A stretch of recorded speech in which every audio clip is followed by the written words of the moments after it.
இயேசுவின் மந்தை ஊழியங்கள் வழங்கும் இன்றைய வேத ஆராய்ச்சி வழங்குபவர் சகோதரர் ஜான் பெஸ்லி. ஆண்டவராய் இயேசு கிறிஸ்துவின் ஈடு இணையற்ற நாமத்தினாலே உங்கள் அனைவருக்கும் அன்பான வாழ்த்துக்கள். இந்த நாளுக்கான வேத வசனம் அப்போஸ்தலனாகிய பவுல் தீமோத்தேயுவுக்கு எழுதின முதலாம் நிருபம் 6ஆம் அதிகாரம் 11ஆம் வசனம்.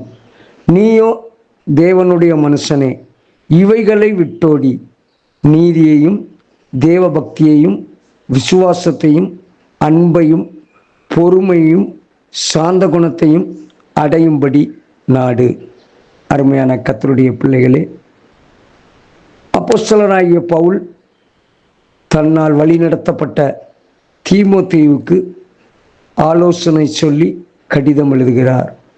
அவர் எழுதுகிற அந்த கடிதத்திலே சொல்லுகிறார், நீயோ தேவனுடைய மனுஷனே, இவைகளை விட்டோடி. எவைகளை விட வேண்டும் என்று சொல்கிறார், எவைகளை பற்றி கொள்ள வேண்டும் என்றும் சொல்லுகிறார். முந்தின வசனத்திலே சொல்லுகிறார், பண ஆசை எல்லா தீமைக்கும் வேறாயிருக்கிறது. சிலர் அதை இச்சித்து விசுவாசத்தை விட்டு வழுவி அநேக வேதனைகளாலே தங்களை உருவ குத்தி கொண்டிருக்கிறார்கள். பண ஆசை, அதற்கு முந்தின பகுதியிலே நாம் அநேக காரியங்களை பார்க்கிறோம். பண ஆசையை குறித்து சொல்லும்போது, உண்ணவும் உடுக்கவும் நமக்கு உண்டாயிருந்தால் அது போதும் என்றிருக்க கடவோம்.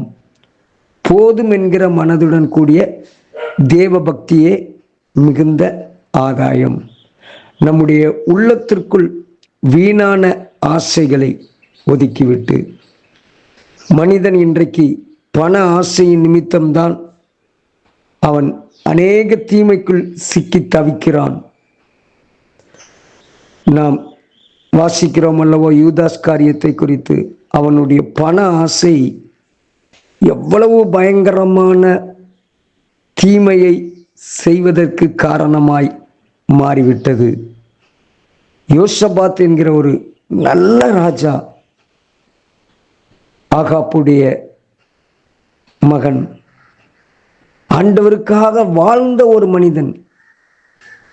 ஆனால் அவனுடைய ஐஸ்வர்யம் பெருகிய போது அவனுடைய உறவுகள் மாறுகிறது.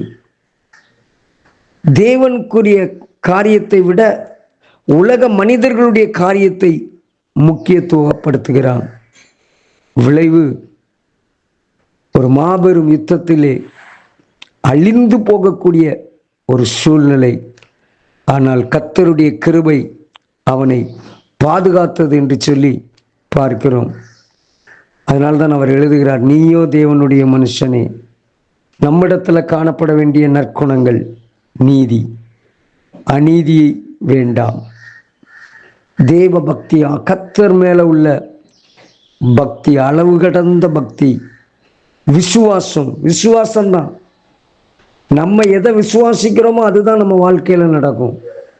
நாம குறைவானவைகளை யோசித்தோம் என்றால் குறைவானவைகள் தான் நடக்கும். நம்முடைய விசுவாசம் பலமுள்ளதா இருக்கட்டும். இப்படித்தான் நடக்கும். நாம் விசுவாசம் என்றால் அப்படித்தான் நடக்கும். ஆண்டவர் சொல்லுகிறார் அல்லவோ, இந்த அத்தி மரத்தை பார்த்து கடலின் நடுவில் போய் நட்டு போடுன்னு சொன்ன போகும். இந்த மலையை பார்த்து நீ பெயர்ந்து போனா பெயர்ந்து போகும்.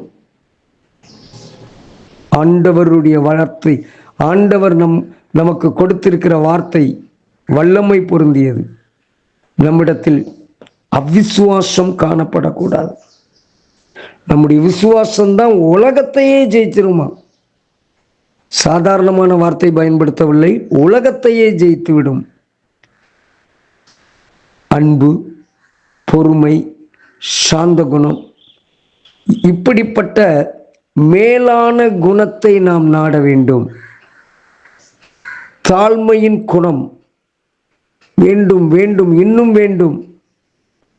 இன்னும் நான் மேலானவனாக மாற வேண்டும், இன்னும் நான் பெரிய ஆளாக மாற வேண்டும். ஐஸ்வர்யவான்களாக விரும்புகிறவர்கள் சோதனையிலும் கண்ணியிலும் மனுஷரை கேட்டிலும் அழிவிலும் அமிழ்த்துகிற மதிகேடும் சேதமான பலவித இச்சைகளில் விழுகிறார்கள்.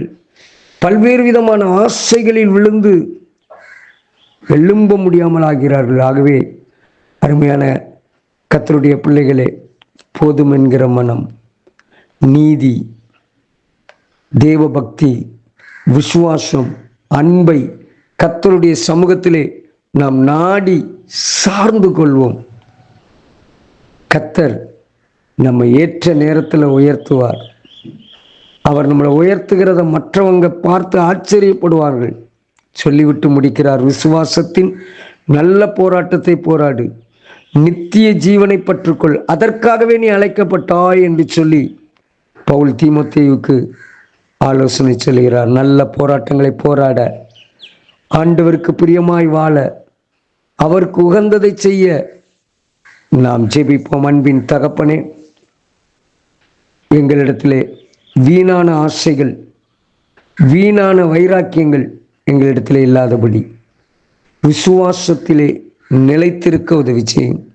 கர்த்தர் உங்களை ஆசீர்வதிப்பாராக. God bless you. ஆமேன்.